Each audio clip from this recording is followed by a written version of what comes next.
अस्सलाम वालेकुम जनाब, क्या हाल चाल हैं दोस्तों का। उम्मीद करता हूँ सब दोस्त खैरियत से होंगे। Welcome to Bhawal poultry guide with इजहार।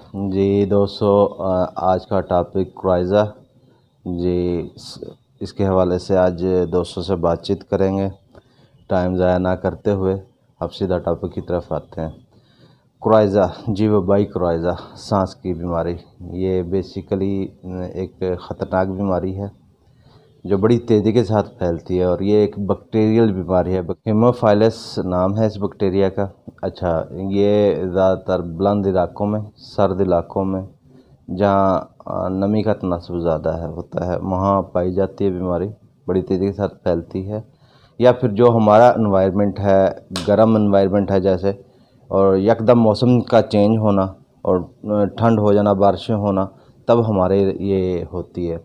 अच्छा, इसके फैलने के असबाब जो हैं हवा, पानी और ख़ुराक। उन परिंदों में जो ज़्यादा जो पहले से उनके अंदर जरासीम हो, ये उनके ज़रिए इस तरीके से फैलती है। अच्छा, हम अलामात के बारे में थोड़ा सा बात कर लेते हैं कि अलामात क्या हैं इनकी।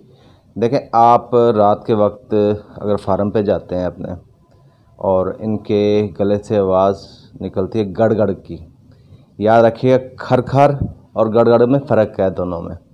गड़गड़ की आवाज़ निकलना, और जो दूसरी अलामत है उसमें इनकी चोंच के इर्द गिर्द, चोंच के ऊपर इर्द गिर्द खुराक का चिपका होना। तीसरी अलामत चेहरे, कलगी और आँखों पे सोज होना, लेकिन ये इस बात पे इंसार करता है कि ये बीमारी किस नौइयत की है, सोज कम या ज़्यादा होना।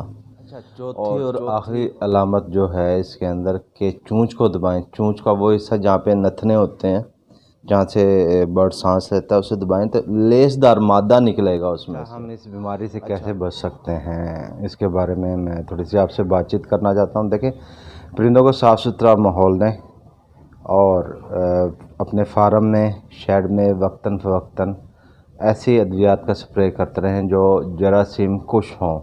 और अगर आपके बर्ड में ये बीमारी आ गई है तो ऐसे बर्ड को फ़ौरन अलहदा कर दें, तो इस तरह हम इनसे बच सकते हैं।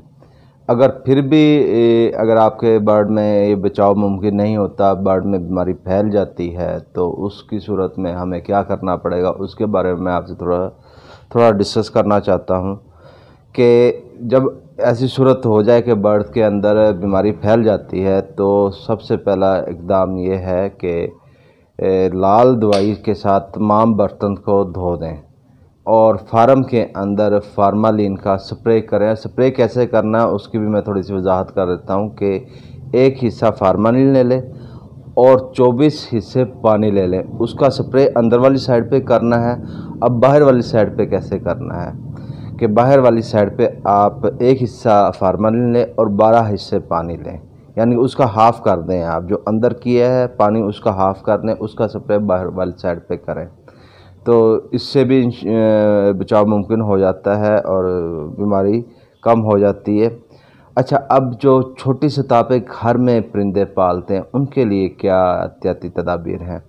अच्छा, वो उनके बर्ड में ये अमूमन व्हाट्सएप पे और फेसबुक पे देखा जाता है कि ये चीज़ें सवाल किए जाते हैं। अच्छा, वो क्या करें कि वो सिर्फ लाल दवाई इस्तेमाल करें, उससे बर्तन अपने धोते रहें, और जो आगे इलाज में चल के मैं आपको इलाज बताऊंगा वो कीजिएगा। और हो सके तो इनका बेड एक दफ़ा चेंज कर दें, आप जो बेड लगाया हुआ है वो चेंज कर दें। अच्छा, उसके बाद अब आ जाते हैं हम इलाज पे, लेकिन इलाज पे जाने से पहले हमारे चैनल को सब्सक्राइब करें, बेल आइकन को प्रेस कर दें ताकि हर नई आने वाली वीडियो का नोटिफिकेशन आपको बर वक्त मिलता रहे। अच्छा, इलाज की तरफ आते हैं।